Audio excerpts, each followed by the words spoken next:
السلام عليكم ورحمة الله وبركاته بسم الله والحمد لله والصلاة والسلام على رسول الله وعلى آله وصحبه ومن والاه ربي اشرح لي صدري ويسر لي أمري واحلل عقدة من لساني يفقهوا قولي. Mes frères, mes sœurs, on vous souhaite à tous et à toutes la bienvenue. On implore Allah Tabarak wa Ta'ala de bénir cette assemblée, de vous récompenser, de nous faciliter la tâche, car avec l'aide d'Allah Tabarak wa Ta'ala, on a plusieurs interventions avec vous sur la purification de l'âme. On implore Allah Tabarak wa Ta'ala de nous accorder al-ikhlas, la sincérité, d'agréer nos paroles, de nous faciliter et qu'Allah Tabarak wa Ta'ala fasse que ces paroles trouvent une place dans votre cœur. Mes chers frères, mes chères sœurs, on a aujourd'hui, bi'idhnillah Tabarak wa Ta'ala, rendez-vous avec plusieurs interventions qui vont tourner autour de la purification de l'âme. Chacun d'entre nous a un corps qu'il nourrit, qu'il entretient, mais il a également une âme qui malheureusement, souvent, elle est négligée. Elle est laissée à l'abandon. Le résultat des comptes, c'est qu'on trouve beaucoup de gens qui ont des problèmes qui sont très profonds. Résultat des comptes, on a beaucoup de gens qui souffrent de mal-être, qui ne sont pas bien dans leur fort intérieur. Pourquoi? Vous savez pourquoi? Parce que ce qui leur manque, c'est de connecter leur cœur à Allah Tabarak wa Ta'ala. Et je suis vraiment désolé, parfois ça va un peu être secouant, mais l'affaire elle est très urgente. L'affaire de la purification de l'âme, elle est hyper urgente. Quand on voit un corps mort, on pleure, n'est-ce pas? On a déjà assisté à plusieurs salat janaza, à des gens qui étaient proches de nous, des membres de la famille, des amis, des connaissances qui sont partis, et ça nous a vraiment affectés. On en a été très triste, on a été très touchés, et on a pleuré. Pourquoi? Parce qu'un corps est parti. Mais par contre, quand on voit des cœurs morts, illa man rahim Allah, il y en a très peu qui réagissent, et il y en a très peu qui pleurent, et il y en a très peu qui sonnent l'alarme, alors que la mort du cœur est la pire des choses. C'est la pire des choses. Pourquoi? Parce que la seule personne qui réussira le jour du jugement, et retenez bien ça s'il vous plaît, c'est la personne qui aura bien purifié son cœur, qui aura entretenu son cœur. Allah Ta'ala il dit « Qad aflaha man zakkaha » a certes réussi qui? Celui qui a beaucoup d'argent? Celui qui est célèbre? Celui qui a des contacts? Celui qui a un haut poste dans la société? C'est lui qui a réussi? Allah Ta'ala il dit « a certes réussi celui qui l'a purifié, qui a purifié son âme. » Mais on en est où nous par rapport à la purification de l'âme? À quel moment on recharge notre cœur comme on recharge nos smartphones? Comme on recharge les comptes bancaires? Mince, je vais bientôt frôler le découvert. À quel moment on s'occupe de notre cœur? Allah Tabarak wa Ta'ala il dit « Yawma la yanfa'u malun wa la banoun » le jour où ni les biens ni la famille ne seront d'aucune utilité, sauf celui qui se présente à Allah avec un cœur saint. Et subhanallah, le jeûne du mois de Ramadan, on est dedans. Allah Ta'ala a dit Ya ayyuhalladhina amanu kutiba alaykumus siyam kama kutiba ala alladhina min qablikum la'allakum tattaqun. Ô vous qui avez cru, il vous a été prescrit as-siyam, comme il a été prescrit aux communautés qui vous ont précédé afin que vous atteigniez la piété. L'objectif de Ramadan, c'est la piété. Et le prophète, alayhi salatu wassalam, dans un hadith qui est dans les recueils authentiques, il a dit At-taqwa hahuna wa ashara ila sadri. Il a dit la piété, elle se trouve ici, et il a pointé avec son doigt son cœur. C'est-à-dire que l'objectif de Ramadan, c'est de purifier son cœur finalement. Et l'objectif même du musulman tout au long de sa vie, c'est d'entretenir son cœur. Le prophète alayhi salatu wassalam a dit Allah ne regarde le jour du jugement ni vos images ni vos corps, mais il regarde vos cœurs et vos actes. À quoi ressemblent nos cœurs? Est-ce qu'ils ressemblent à celui de notre prophète alayhi salatu wassalam? Le prophète alayhi salatu wassalam, son cœur était rempli d'amour d'Allah Tabarak wa Ta'ala. Et cet amour s'est traduit par de nombreux sacrifices pour purifier son âme. Notre prophète alayhi salatu wassalam, tout au long de sa vie, il a fait le nécessaire, pourquoi? Pour purifier son âme. Il a toujours fait le nécessaire, pourquoi? Pour améliorer sa relation avec Allah subhanahu wa ta'ala et augmenter ses bonnes actions. La question que je me pose, et que je vous pose également, c'est nous, qu'est-ce qu'on fait concrètement pour purifier notre âme? Le jour du jugement, celui qui a réussi, c'est celui qui a bien entretenu son âme, qui a bossé sur son cœur, qui a entretenu sa foi. Et celui qui a perdu, qui s'est loupé, c'est quelqu'un qui a tout misé sur l'ici-bas. Il a tout misé dessus. Les apparences. Et malheureusement, on vit dans un monde où les gens courent derrière quoi? Derrière l'embellissement de l'apparence, derrière l'exposition de ma personne, derrière le fait de mettre en valeur ma personne, de faire briller ma personne. Et malheureusement, ils se sont loupés. Parce que le plus important, c'est quoi? C'est pas que ta personne brille, c'est que ton cœur brille. C'est que le jour du jugement, quand tu vas rencontrer Allah tabarak wa ta'ala et qu'il va t'interroger, tu passes cet examen facilement. Enfin, mes frères, mes sœurs, Allah tabarak wa ta'ala, il nous a créés pour un objectif bien précis. C'est son adoration. Cette adoration-là, elle a pour objectif de faire que ton âme se purifie et que tu rencontres ton Seigneur en étant heureux des récompenses qui vont t'attendre. Et puis, je vais laisser mon frère Redouane continuer cette introduction. Hafidhakum Allah, soyez très attentifs. Alhamdulillahi Rabbil Alamin. Hamdan kathiran tayyiban tahiran mubarakan fih. Wa ashhadu an la ilaha illallah wahdahu la sharika lah. Wa ashhadu anna Muhammadan abduhu wa rasuluh. Allahumma salli wa sallim wa barik alayhi. Wa ala alihi wa ashabihi ajma'in. Amma ba'd. Assalamu alaykum wa rahmatullahi wa barakatuhu. L'affaire de la spiritualité est une affaire extrêmement importante. C'est quelque chose que dans la communauté musulmane, on a extrêmement négligé, alors que c'est quelque chose qui est une mission dans notre vie. Notre vie entière, du début, depuis le jour où nous avons vu le jour, jusqu'au moment où on quittera ce bas monde, vous pensez que c'était pour faire quoi? C'était pour observer ces paysages, pour profiter de la vie sans se dire qu'il y avait un objectif au final?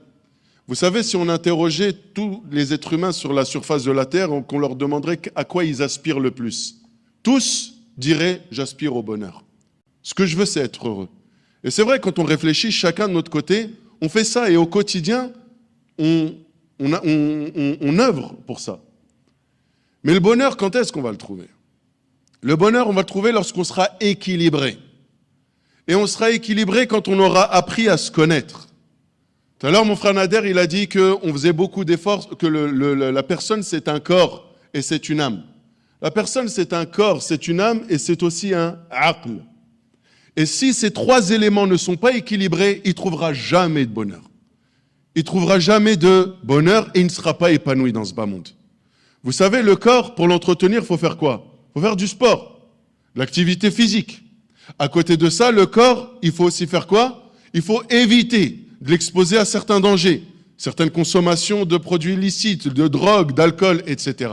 Si ce corps il est préservé, alors bi'idhnillahi tabaraka wa ta'ala, on est amené à vivre très longtemps. Pareil pour l'aql. L'aql, c'est la même chose. Il a besoin d'être nourri. Par quoi? Par la quête de science. S'instruire, apprendre, réfléchir, méditer. Et c'est ça qui fait que cette personne devient intelligente, elle devient cultivée.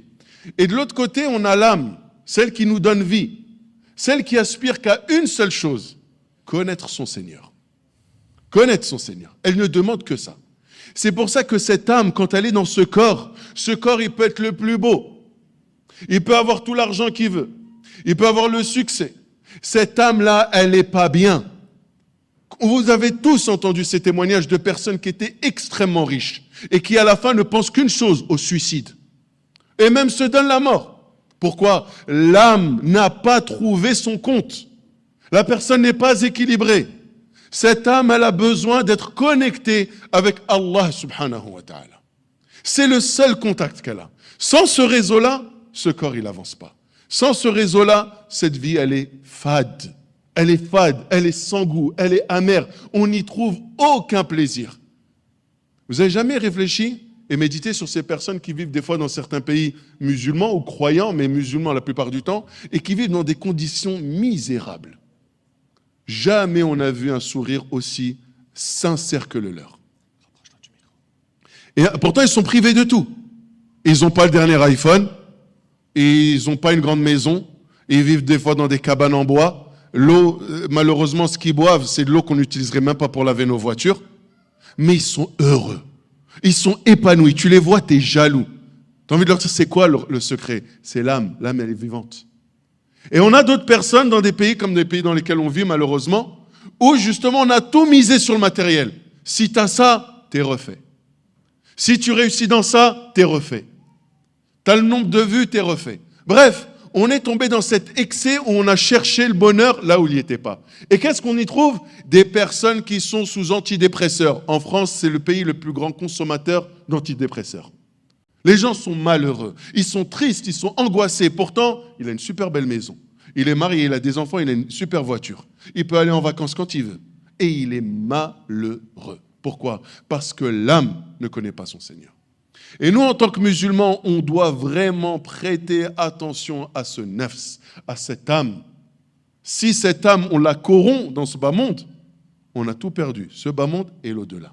Et si au contraire, comme lorsqu'on veut entretenir son corps en faisant des efforts physiques, là on va faire des efforts pour purifier cette âme et lui donner vie, et bien là on aura réussi. C'est pour ça qu'Allah subhanahu wa ta'ala, après avoir juré 11 fois dans le Coran, 11 fois, il dit wa nafsin wa ma sawaha fa alhamaha fujuraha wa taqwaha qad aflaha man zakkaha wa qad khaba man dassaha. Ce verset, j'en suis sûr, vous le connaissez, tout le monde connaît ces versets-là.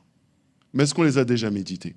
Wa nafsin wa ma sawaha. Et par là, mais celui qui l'a façonné, فَأَلْهَمَهَا فُجُورَهَا وَتَقْوَاهَا. Il a mis en elle cette capacité de tendre vers le mal et de tendre vers le bien.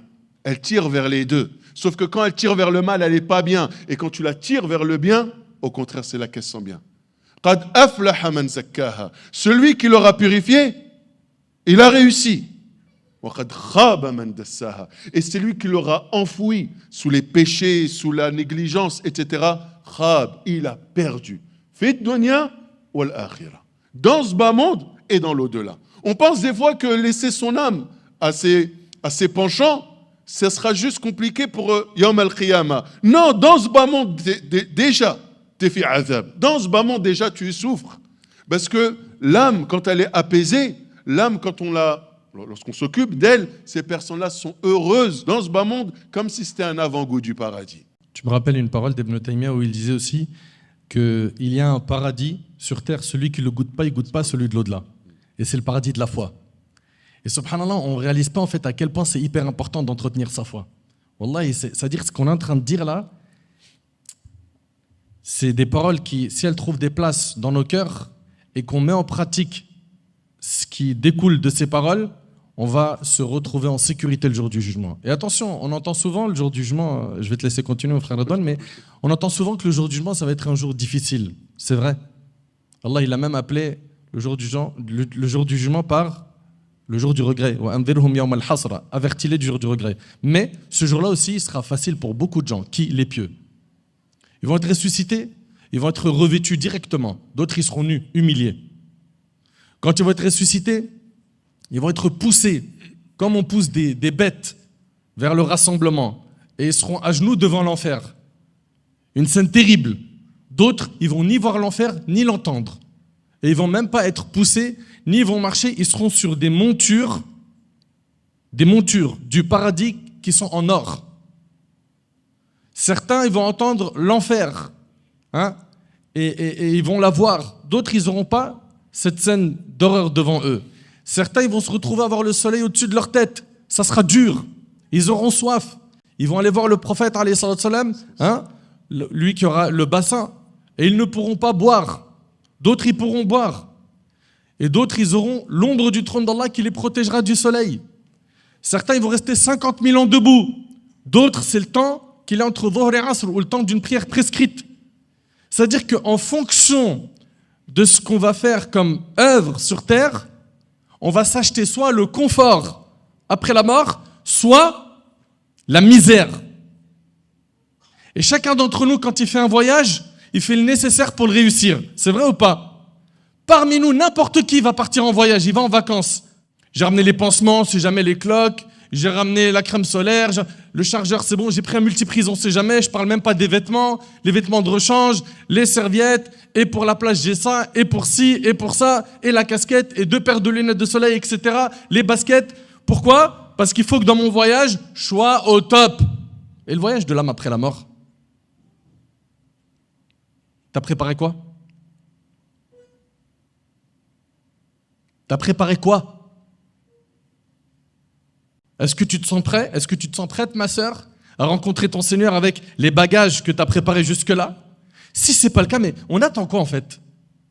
On attend quoi? Ce n'est pas le premier appel que vous entendez de votre vie. Et pourtant, il y en a, ils sont encore attachés à plein de péchés. Ils s'y adonnent matin et soir. Enfin, qu'on fasse le nécessaire pour prendre ce sujet au sérieux. La purification de l'âme, c'est pas difficile. Si je m'occupe bien de mon âme, alhamdoulilah, c'est le succès. Dans le cas contraire, je vais me retrouver dans des galères. Et le jour du jugement, tu ne pourras blâmer que ta propre personne. C'est à cause de toi. Et pour compléter encore ces propos-là, sachez que parmi les missions des prophètes et parmi la mission de Mohammed sallallahu alayhi wa sallam, il y avait justement cette éducation. C'est qu'il est venu nous apporter bien sûr la parole d'Allah subhanahu wa ta'ala, nous montrer tariq sahih, yani comment appliquer ce livre d'Allah subhanahu wa ta'ala à travers le sharia, mais il est aussi venu nous purifier, nous enseigner ce qui allait nous purifier. Allah subhanahu wa ta'ala il nous dit laqad manna Allahu 'ala al-mu'minin idh ba'atha fihim rasulan min anfusihim yatlu 'alayhim ayatihi wa yuzakkihim wa yu'allimuhum al-kitaba wal-hikma. Allah subhanahu wa ta'ala, lorsqu'il nous parle du prophète sallallahu alayhi wa sallam, de l'envoi du prophète sallallahu alayhi wa sallam, il nous dit Allah a très certainement fait une faveur envers les croyants lorsqu'il a envoyé chez eux un messager de parmi eux-mêmes qui leur récite ces versets, les purifie, leur enseigne le livre et la sagesse.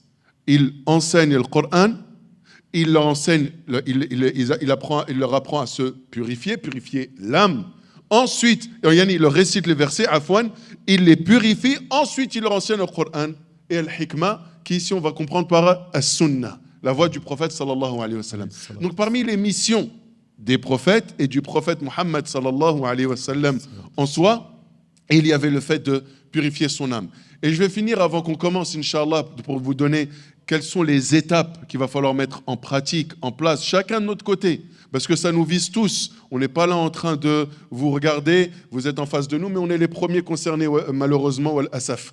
Mais regardez ce que disait l'imam al-Ghazali. L'imam al-Ghazali, rahimahullah, il disait les gens ont pris plus d'importance à soigner leur aspect extérieur, là où se pose le regard des gens, alors que l'aspect intérieur, là où se pose le regard d'Allah, ils ne prêtent aucune importance.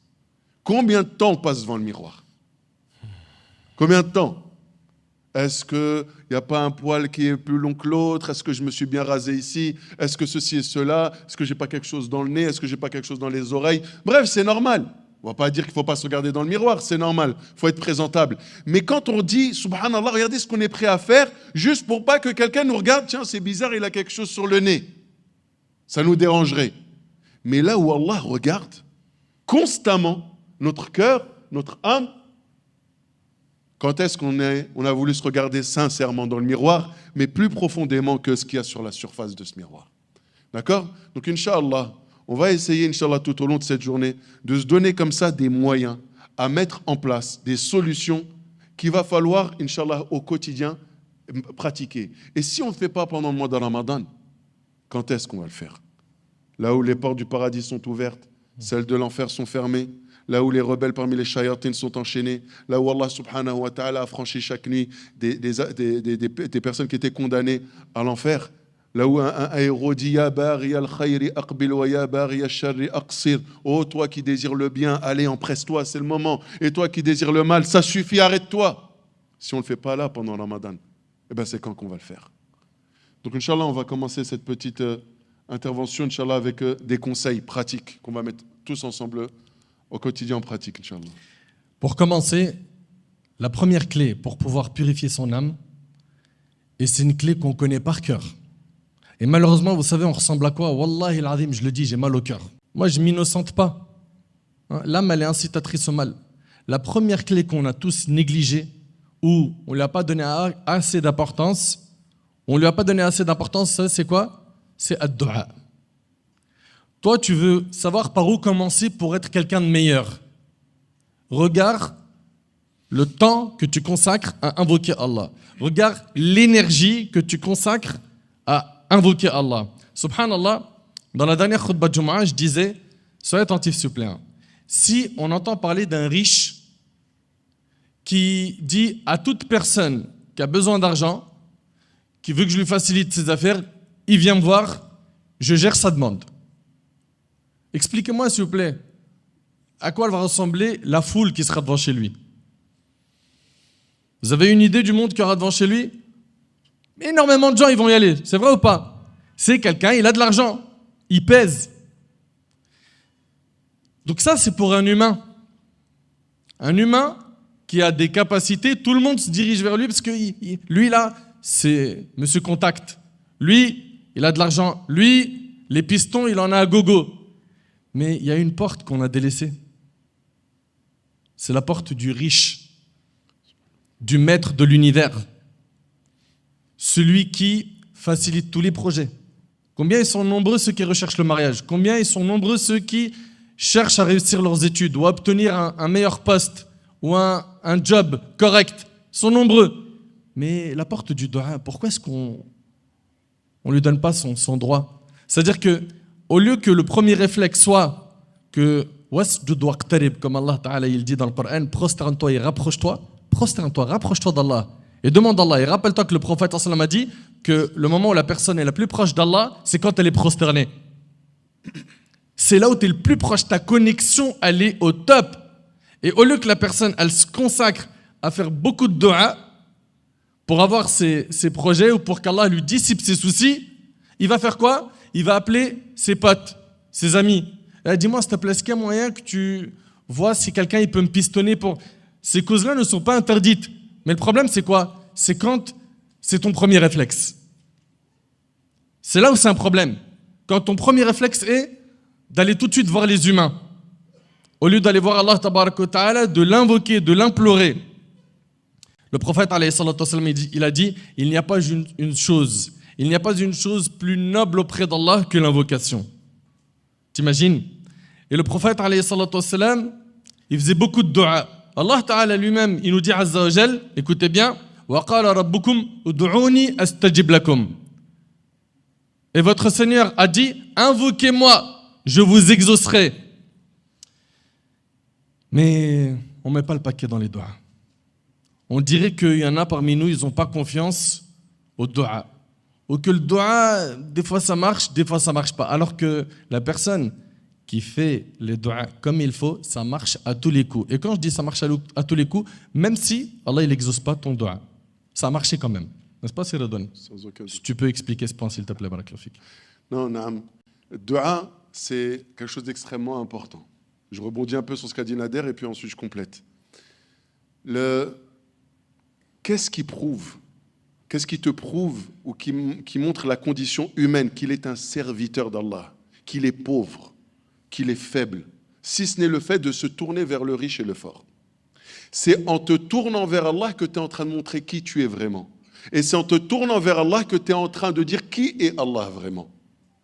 Penser qu'on peut se passer de lui, c'est foncer dans le mur, tout simplement. C'est foncer dans le mur. Et d'ailleurs, le verset qu'il a cité tout à l'heure, وَقَالَ رَبُّكُمُ ادْعُونِي أَسْتَجِبْ لَكُمْ. Allah, qu'est-ce qu'il dit juste ensuite? إِنَّ الَّذِينَ يَسْتَكْبِرُونَ عَنْ عِبَادَتِي سَيَدْخُلُونَ جَهَنَّمَ دَاخِلِينَ. Ceux qui s'enorgueillissent face à mon adoration. Et là, l'adoration, on parle de quoi? On parle de dua, l'invocation. D'ailleurs, le prophète il dit dans le hadith, ad-dua huwa al-ibada. L'invocation, c'est l'adoration. Allah, il dit, celui qui s'enorgueillit face à mon adoration, il rentrera en enfer. Il rentrera en enfer. C'est-à-dire que toi, tu sais que tu es un Seigneur qui est capable de tout, mais tu te dis, non, moi, je peux y arriver tout seul. Tu t'es mis à sa hauteur. C'est-à-dire que toi, tu penses que de toi-même, tu peux t'autosuffire. Mais ça, c'est gravissime. Il n'y a aucun aucun moyen de réussir dans ce bas monde, que ce soit pour des choses qui sont en rapport avec le dunya ou des choses qui sont en rapport avec l'akhira, s'il n'y a pas ce contact régulier où tu lèves les mains et tu montres à Allah subhanahu wa ta'ala à quel point tu es pauvre, à quel point tu es impuissant, à quel point tu n'as rien, tu ne possèdes rien, et que sans lui, sans son aide, sans son tawfiq, jamais tu pourrais y arriver. Si tu n'arrives pas à montrer ça devant ton Seigneur, ben déjà, la première marche, tu n'arriveras pas à la monter. C'est ça être un serviteur d'Allah. Donc il disait, mon frère Nader, Allah il exauce, oui il exauce. Sauf que Allah subhanahu wa ta'ala, lorsqu'il exauce, il est beaucoup plus sage que nous. Il est beaucoup plus sage que nous. Les gens pensent que Allah exauce les invocations quand ce que j'ai demandé, je l'ai obtenu, tel que je le voulais moi. Alors que c'est faux. Ça, c'est une erreur de penser ça. D'ailleurs, certaines personnes parmi les pieux prédécesseurs, ils disaient, lorsque j'implore Allah et qu'il ne me donne pas, je suis encore plus content. Parce que je comprends par là que ce que j'ai demandé, ce n'était pas un bien pour moi. Si Allah ne me l'a pas donné, c'est qu'il savait que ce n'était pas un bien pour moi. Je ne sais pas si vous voyez comment ils réfléchissaient ces gens-là, subhanallah. Quand ils ont compris qui était Allah, subhanahu wa ta'ala. Quand tu comprends que le bonheur dans ce bas monde, ou le bien pour toi dans ce bas monde, ce n'est pas forcément toi qui le connais. Jamais vos parents ils vous ont dit quand vous étiez petit, écoute, c'est pas une bonne chose mon fils, c'est pas une bonne chose ma fille. Non, je te déconseille, fais pas ça. Et toi tu étais sûr, non, je pense que c'est ça, je pense que c'est ça. Et après tu dis, si je les avais écoutés. Ils avaient raison en fait. Moi, je pensais savoir mieux que eux ce qui était bon pour moi, alors que eux, ils étaient mieux placés que moi pour savoir ce qui était mieux pour moi. Alors que là, que dire que d'Allah. Ouais, subhanallah. Que dire quand c'est Allah subhanahu wa ta'ala. Donc Allah, il t'exauce à 100%. Soit il t'accorde ce que réellement tu voulais, parce que c'est un bien pour toi. Soit il t'écarte en retour un mal qui était plus grave, d'accord, si on pesait, qu'est-ce qui était le plus avantageux pour toi? T'écarter ce mal ou t'accorder ce bien? Ce mal était plus avantageux pour toi que pour qu'on te l'écarte? Allah te l'écartera. Ou bien, yawm al-qiyamah, ton invocation, tu l'auras à ce moment-là. Et croyez-moi, en récompense, et ce jour-là, on sera bien content de se dire, subhanallah, ce qu'Allah ne m'a pas donné aujourd'hui me le donne, là où j'en ai le plus besoin. Donc, ad-du'a, c'est quelque chose de super important. On est au mois de Ramadan. Là. Si on observe un peu le Coran al-Karim, regardez lorsqu'Allah subhanahu wa ta'ala dans Surat al-Baqarah, il va nous parler du jeûne. Il va y avoir un premier verset dans lequel Allah subhanahu wa ta'ala va nous informer du caractère obligatoire du jeûne. Ya ayyuhalladhina amanu kutiba alaykumus siyam kama kutiba alal ladhina min qablikum al-ayat. D'accord? Donc Allah nous parle justement du caractère obligatoire. Ensuite, un peu plus loin, il va y avoir une petite coupure. Ensuite, Allah va nous parler des règles du jeûne. Qu'est-ce qu'on a le droit de faire, ce qu'on n'a pas le droit de faire, etc. Mais comme je vous ai dit, il y a une coupure entre les deux. Allez, on va interroger la foule, par peur qu'ils s'endorment. Vous êtes réveillés? Oui? Vous avez faim? Nous aussi. Vous n'êtes pas les seuls. C'est quoi ce verset? Qui vient et qui coupe le début, là où Allah subhanahu wa ta'ala nous parle du caractère obligatoire du jeûne. Ensuite, Allah va nous parler des règles du jeûne, et entre les deux, il y a un verset. C'est quoi ce verset? Celui qu'il a dit il n'y a pas longtemps, il a dit quoi? Il en a dit plein des versets, mashallah. Ya ayyuhalladhina amanu. Personne parmi les frères, les sœurs? Oui, très bien. C'est qui a dit ça?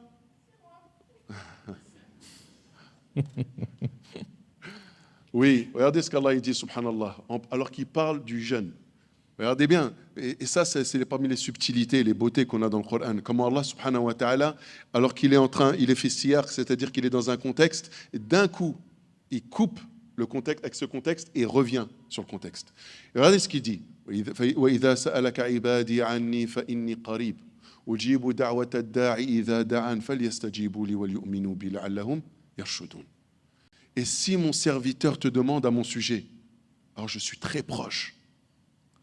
Je suis très proche. Allah, en plus, c'est le seul verset où Allah n'a pas dit au prophète Hassan, Qul inni. Dis-leur que. Allah, il a répondu direct. Inni qarib. Mais je suis proche. Et je réponds à l'invocation de celui qui m'invoque. Pendant Ramadan. Et vous savez, il nous est recommandé, avant l'iftar, de faire quoi? Ad-du'a. En toute honnêteté. Franchement, chacun, il se pose la question, il a la réponse en lui-même. Est-ce qu'on le fait?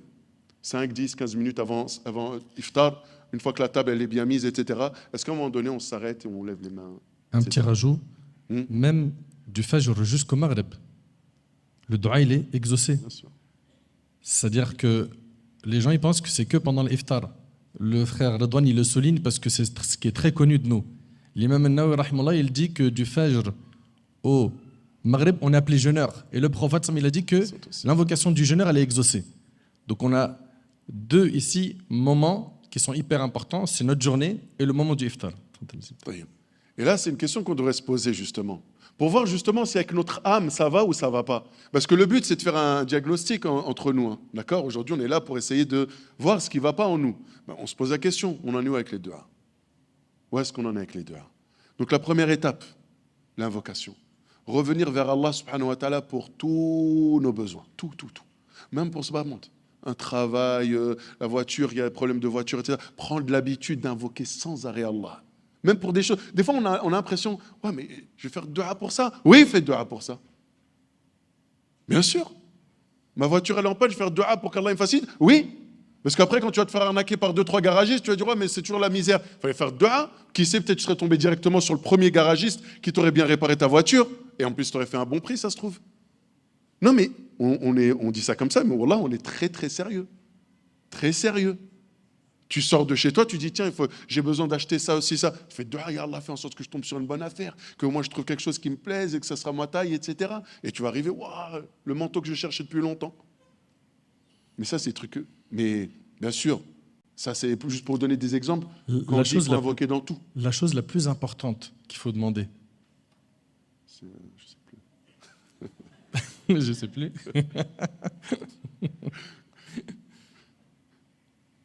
Je te laisse. Moi, je n'ai pas dit que je répondais aux questions. Ah, tu ne réponds pas aux questions? Non, je ne réponds pas aujourd'hui. C'est que le dimanche. C'est dimanche aujourd'hui. Mes frères, mes sœurs, vous entendez ce que mon frère Redouane dit? Ce que Redouane dit, c'est hyper important. Et ce que j'aimerais que vous reteniez, c'est que la chose la plus importante à demander, c'est qu'Allah subhanahu wa ta'ala nous accorde la piété. Parce que le paradis, Allah, il l'a réservé aux pieux. Regardez le prophète, c'est le meilleur homme qu'Allah a créé. Il disait, Allahumma ati nafsi taqwaha. Allahu akbar. Wallah, accorde à mon âme sa piété. Accorde-moi la piété. Zakkiha. Purifie-la. Tu es celui qui est le meilleur en purification. Purifie-moi, ya Allah. Ça, c'est le prophète, le meilleur des hommes. Il demande à Allah de lui accorder la piété et de le purifier. Et puis, supposons que, alhamdulillah, tu fais le nécessaire pour rester sur le chemin de la piété. Demande à Allah qui te garde sur ce chemin. Le prophète, alayhi salatu wassalam, il disait, Ya muqallib al-qulub, thabbit qalbi ala dinik. Ô toi qui raffermis les cœurs, raffermis mon cœur sur ta religion. Et le prophète, il nous a parlé de temps de troubles qui viendront. Et ils se multiplient en plus à la fin des temps, où il a dit, Yusbihu ar-rajulu mu'mina wa yumsi kafira. Allahu akbar. La personne se réveillera musulmane et elle dormira kafira billah, en ayant mécru en Allah Azza wa Jal. Pourquoi? Il vendra, écoutez bien, sa religion pour un vil bas monde. Et quand on parle de bas monde, il y en a beaucoup parmi nous, ils ne voient que l'argent. Il n'y a pas que ça. Tout ce qui va t'éloigner d'Allah tabarak wa ta'ala dans la dunya, c'est un piège. Un piège. C'est pour ça qu'il faut qu'on fasse le nécessaire pour être très attentif à l'affaire du dua. Et une personne qui veut, je vous l'ai dit, je le répète, et mon frère Redouane l'a répété, cheminer vers Allah et purifier son âme, la première marche de l'escalier, c'est le dua. C'est déjà que tu prends conscience que déjà ton âme, elle souffre, ton âme est malade. Parce que si tu vas chez le docteur et tu lui dis, je ne sais pas si j'ai quelque chose, il ne pourra rien faire, c'est vrai ou pas? Mais si tu lui dis, j'ai mal et j'ai mal là, on va pouvoir te donner un médicament. Toi, pour pouvoir prendre ces médicaments spirituels, il faut déjà, dans un premier temps, que tu reconnaisses qu'il y a quelque chose qui cloche. C'est hyper important. Et puis une fois qu'on t'a dit quels sont les médicaments à prendre, ne sois pas comme ceux qui vont aller à la pharmacie, il va acheter les médicaments, il les range chez lui et il ne les prend pas. Parce qu'au final, c'est ce que beaucoup de gens font. On sait que dua, c'est le médicament. On sait que le Coran, c'est le médicament. Il y a plein de choses que vous êtes en train d'écouter aujourd'hui. Ce n'est pas la première fois que vous les entendez, n'est-ce pas? Mais ces médicaments-là, qui sont les médicaments de notre cœur, est-ce qu'on les prend? Donc, ad-dua. Et puis, après ad-dua, il y a un autre remède qui est hyper important et je vais laisser, Inch'Allah, mon frère Redouane l'aborder. On a parlé de l'invocation et de l'importance de l'invocation. La deuxième marche qu'il va falloir franchir après l'invocation, bien sûr, ou en même temps, même si vous voulez, hein, c'est le retour sincère vers Al-Qur'an Al-Karim. Vraiment revenir au Coran, mais plus pour faire du Coran un texte qu'on va psalmodier, un texte dont on va se servir pour montrer aux gens qu'on a une belle voix, d'accord ? Où on va commencer à s'afficher aujourd'hui avec même des appareils, qu'on va faire des échos, etc. Enfin bref, comme si la parole d'Allah avait besoin de ça. La parole d'Allah en elle-même, elle est belle, sans ta voix. Le propos est beau, les mots employés sont beaux. Tout ce qu'il y a comme éloquence, comme tournure de phrase, tout ce qu'il y a comme subtilité dans le Coran fait de ce texte un texte incomparable. Ta voix ne lui apporte rien du tout de plus. Et nous, aujourd'hui, on est toujours, malheureusement, encore perdus dans ce délire de quoi? De faire les choses en apparence. C'est-à-dire que je vais lire le Coran parce que c'est important. Vous savez que c'est comme là pendant le mois de Ramadan. On lit beaucoup le Coran. Il y en a, ils vont faire une khatma. Il y en a, ils vont faire 2, 3, 4. C'est magnifique. Une khatma, c'est quoi? Une khatma, c'est une clôture totale du Coran. Mais c'est super. Mais qu'est-ce que tu as retenu dans tout ça? Un verset, dis-moi, un verset qui t'a marqué, qui t'a touché et qui a fait qu'aujourd'hui, tu es un autre homme, tu es une autre femme. Combien de fois le Coran, on l'a écouté? On l'a encore écouté du shir, mashallah, tout à l'heure. En plus, c'était une riwaya qui, franchement, elle est très très belle. Jazahullahu khayran. C'est beau, c'est touchant. On voit que la parole, elle a un sens. Pour être aussi belle que ça à l'écoute, elle doit vraiment, ça doit être percutant. Mais quand est-ce qu'on va le méditer réellement? Certains hommes pieux disaient, le Coran est fait pour le mettre en pratique. Certains ont fait de sa pratique sa simple lecture. Sa simple lecture. Certains, il y en a, ils disent, moi je lis le Coran. Ils pensent que ça y est, donc il ne doit plus rien au Coran. Le Coran, c'est un texte qui a été révélé, pour lequel le prophète sallallahu alayhi wa sallam a tant patienté, a tant enduré. Lui ainsi que ses compagnons ont supporté et ont fait des sacrifices dont on n'a pas idée pour que nous aujourd'hui on puisse l'avoir. Et pas pour qu'il décore nos bibliothèques, pas pour qu'il soit lu comme ça ici ou là, histoire de... Non, pour qu'il change notre vie. Le Coran est notre mode d'emploi. Si on n'a pas compris ça, on n'a pas compris ce que c'était que le Coran. On a parlé juste avant de quoi? Ad-du'a. Vous savez qu'Allah subhanahu wa ta'ala au minimum 17 fois par jour, il nous impose de lui faire du'a en demandant la guidée. Lorsqu'on lit Surat al-Fatiha dans nos prières, lorsqu'on dit Ihdina sirat al-mustaqim, guide-nous vers le droit chemin. On est sur le droit chemin, Inch'Allah, et on l'espère, walillahi alhamd. Mais pourquoi on demande à Allah al-Hidayah? On lui demande de nous maintenir sur ce chemin-là. Et on pourrait se poser la question, mais où est ce chemin, ya Rabbi? Où est ce chemin? Eh bien, continue, lis le Coran. Lorsque tu as lu Afwan, Surat al-Fatiha, et que tu es arrivé jusqu'à la fin, et que tu es passé à la Surat suivante, Surat al-Baqarah, par quoi elle commence? Alif Lam Mim. Dhalika al-kitab, la rayba fih, hudan lil muttaqin. Tu as demandé à Allah la guider, 4 versets plus loin, il t'a montré elle était où cette guidée. Voilà le livre au sujet duquel il n'y a aucun doute. C'est une voie bien tracée, un chemin clair pour les gens pieux. Tu veux purifier ton âme? Tu veux réussir fi dunya wal akhirah? Tu veux être min al-muttaqin?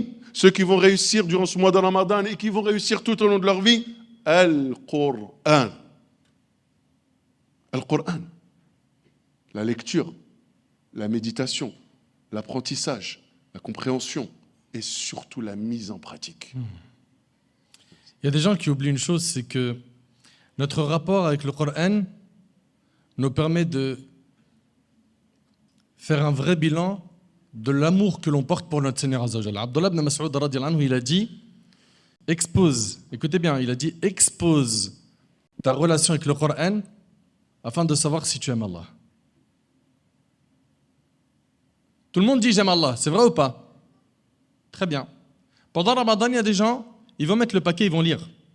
Ils vont se concurrencer dans la lecture, comme a précisé mon frère Redouane. Taïb, et après Ramadan, ça y est, c'est terminé. On le range sur la bibliothèque, on le laisse prendre la poussière, on lui dit au Ramadan prochain. On a oublié que ce livre-là, c'est un guide pour les pieux. Et il faut savoir une chose, c'est que celui qui va se détourner du Coran, il s'expose à un immense danger. Il faut qu'on en parle. Allah Ta'ala dit وَمَن يَعْشُ عَنْ ذِكْرِ الرَّحْمَنِ نُقَيِّدْ لَهُ الشَّيْطَانِ فَهُوَ لَهُ قَرِينٌ. Allah il dit, subhanahu wa ta'ala, quiconque s'écarte du rappel du tout miséricordieux. Tu t'écartes tu t'écartes du Coran, t'en veux plus, tu veux un autre mode de vie. Allah il dit, nous lui désignons un diable qui devient son compagnon inséparable. C'est terrible. Après, il se demande, mais pourquoi je fais autant de mal? Pourquoi je suis mauvais? Pourquoi je suis mauvaise? Ça vient d'où? Mais tu t'es écarté du Coran, tu t'es écarté du livre d'Allah. Et on n'est pas en train de parler de sa simple lecture. Attention, on n'est pas en train de parler de le lire simplement, mais de le lire et de le mettre en pratique. Expose-toi au Coran, t'en es où? Et puis si tu veux savoir si ton cœur va bien ou pas, regarde si réellement il se sent apaisé quand il écoute le Coran. Abdullah ibn Mas'ud radiallahu anhu, il a dit expose ton cœur à 3 choses. Il a dit aux assemblées de dhikr, les assemblées où on parle d'Allah, où on évoque Allah. Si là tu te sens bien, alhamdulillah, ton cœur, alhamdulillah, il n'est pas mort. Il est peut-être malade et on implore Allah tabarak wa ta'ala de guérir les cœurs malades. 1. Le dhikr d'Allah. 2. Inda sama'il Qur'an. Quand tu écoutes le Coran, t'es comment? Frustré? T'en peux plus? Tu cherches 1001 excuses pour éteindre le Coran à la maison? Ou avec tes potes qui l'écoutent dans la voiture ou ailleurs? Ou d'autres qui vont dire s'il te plaît, baisse le son, s'il te plaît, j'ai mal à la tête. Ah, maintenant t'as mal à la tête. Quand t'écoutes les clips en boucle, t'as jamais mal à la tête. 5 minutes de Coran, t'as besoin d'un Doliprane. Une boîte de Doliprane. Et la 3e chose, c'est fil khalawat. Abdullah ibn Mas'ud, il dit expose ton cœur à 3 choses. 1. Les assemblées de dhikr et d'évocation. 2. L'écoute du Coran. 3. Les moments de solitude. Quand tu es seul, est-ce qu'Allah subhanahu wa ta'ala il voit de toi l'obéissance ou la désobéissance? Quand tu es tout seul, ça y est, tu es sur ton smartphone, tu es sur ta tablette. On sait qu'aujourd'hui, notre jeunesse, elle passe un temps fou sur les écrans. Tu regardes quoi? Tu suis quoi? Tes yeux tombent sur quoi? Tes oreilles écoutent quoi? T'aimes quoi? Tu consultes quoi? Pourquoi? Pose-toi toutes ces questions et sois sincère avec toi-même. Eh bien, si, pendant les moments de solitude, tu as le réflexe de tomber sur le haram, c'est que tu as un vrai problème. Ibn Mas'ud dit, si tu ne trouves pas ton cœur dans ces 3 moments, demande à Allah qui t'accorde un cœur, car tu n'en as pas. Tu n'en as pas. Tu as un cœur physique, mais tu n'as pas de cœur spirituel. Et le jour du jugement, ce qui va te sauver, c'est le cœur spirituel. T'en es où? Donc, le rapport avec le Coran, ce n'est pas simplement le lire. Ce n'est pas simplement le méditer. Il faut que ce qui en découle, c'est un tatbiq amali, une mise en pratique sérieuse. Sérieuse. Tu sais qu'Allah Ta'ala, il a interdit la médisance dans le Coran. Et pourtant, sur le net, dans tes stories, ou dans les commentaires que tu laisses, ou dans les commentaires que tu reçois, tu vois de la médisance et tu blâmes pas ça. Tu acceptes. Ou dans une assemblée, les gens ils sont là, ils parlent sur le dos de quelqu'un, ils lui déchirent son honneur et tout le monde rigole et après ils disent quoi? Ah voilà, franchement, à refaire cette soirée, elle était hala, t'as mal à la tête. Quand, j'en ai parlé aussi il n'y a pas longtemps dans une conférence, quand quelqu'un parmi nous, il va dans une boucherie, il fait super attention à quoi? À acheter halal, c'est vrai ou pas, Siradon? Aujourd'hui? Non? Moi? Ça dépend des gens. Ça dépend des gens. Ok. On va dire, il y a des gens qui font attention. Il y a des gens sérieux. Il y a des gens sérieux qui, quand ils vont dans une boucherie, ils font attention. La certification, ils posent quelques questions. Pareil dans un restaurant. Ok? Pourquoi? Parce qu'il est soucieux de manger halal. Et donc, sur la table, ils ont acheté halal, par la grâce d'Allah, mais en même temps qu'ils ont de la nourriture halal, ils sont en train de manger du haram. En parlant sur le dos des gens. Comment vous faites en fait? Je ne comprends pas. Donc il y a ce problème-là qui est quoi? Celui du non-respect des enseignements coraniques. la médisance, on regarde le haram, hein, on prononce du haram avec la langue, notre cœur a un penchant vers le haram. Et là, il faut qu'on se pose des questions. À quel moment le Coran il a eu un impact dans ma vie? On prend au sérieux ces enseignements, en les mettant en pratique, on est sauvé. On le pratique sérieusement, on est sauvé. On s'écarte de ces enseignements, on est sévèrement menacé. Je vais laisser mon frère Redouane, Inch'Allah, clôturer pour cette première intervention, Inch'Allah, sur le Coran. Puis, après cela, Inch'Allah, il y aura une coupure et on enchaînera avec la suite des interventions sur la purification de l'âme. Pour finir sur le Coran al-Karim, vous savez, je pense que vous avez tous vu les témoignages de personnes qui se convertissaient à l'islam, et il y en a sûrement parmi nous qui sont là présents avec nous, et très souvent, ils ont évoqué le Coran. Très souvent. C'est souvent que le Coran revient. Je sais pas, j'ai voulu m'intéresser, j'ai lu le Coran, et ça m'a frappé. Il y avait un message. Et ces personnes-là, subhanallah, on voit que leur démarche elle a été sincère, et Allah subhanahu wa ta'ala, il leur a donné en retour, la meilleure chose qu'il puisse donner à une personne, c'est la guider. Et nous, en tant que musulmans, subhanallah, on se dit, ce livre-là, on l'a depuis qu'on est tout petit. On l'a vu dans les bibliothèques, on l'avait, nos parents nous ont même poussé à l'apprendre quand on était petit, etc. Mais après ça, qu'est-ce qu'on a fait de ce livre finalement? Aujourd'hui, on retrouve cet engouement qu'il y a dans la communauté musulmane de vouloir apprendre le Coran. C'est bien, attention, c'est pas du tout une critique ce que je vais dire. C'est bien d'apprendre le Coran et c'est bien de motiver vos enfants à l'apprendre, etc. Surtout quand ils sont jeunes. C'est des disques durs, ils enregistrent ça très rapidement. Mais vous savez qu'Abdullah ibn Mas'ud, qu'est-ce qu'il disait? Abdullah ibn Mas'ud, vous verrez, quand on parle du Coran, on va très souvent le citer parce que lui, c'était le compagnon, voilà, mashallah, c'était le Coran. Voilà, on pense Coran, on pense Abdullah ibn Mas'ud. Il disait qu'à leur époque, une personne n'apprenait pas 10 versets tant qu'elle ne les avait pas assimilés, compris et mis en pratique. Nous, aujourd'hui, on veut les 10 lectures et on ne se réveille pas à subh. On veut les 10 lectures et on veut l'ijaza de Cheikh Intel pour avoir une chaîne de transmission la plus courte. On parle sur les gens. On a des modes de vie qui sont limites. Vous voyez le problème? Et après, on se dit pourquoi ça ne va pas? Et pourquoi eux, ça allait? C'est parce que eux, le Coran, 10 versets ne les apprenaient pas. Pour eux, parce qu'ils avaient peur que soit, ils se disaient quoi? Si j'apprends ça et je ne le mets pas en pratique, Yom al-Qiyamah, c'est un argument contre moi. Et nous, on a lu et on a appris. On n'a pas compris, on n'a pas mis en pratique. Et avec ça, bien sûr, on a cet espoir que cette âme s'ouvre à son Seigneur et puisse être épanouie, etc. Comprenez que c'est une démarche qui est très difficile et compliquée. Donc le retour au Coran, c'est une chose qui est extrêmement importante. Et je finis juste avec ça. Parce qu'il y en a beaucoup, j'en suis sûr, qui vont me dire « Oui, mais machallah, c'est bien ce que vous dites, qu'Allah vous récompense, mais moi, je ne sais pas lire l'arabe. » Déjà, pour accéder au Coran, tu peux accéder, on va dire, avec certaines traductions d'essence, pour te donner approximativement. Mais d'accord, tu ne sais pas lire l'arabe, mais qu'est-ce qui t'empêche de lire l'arabe?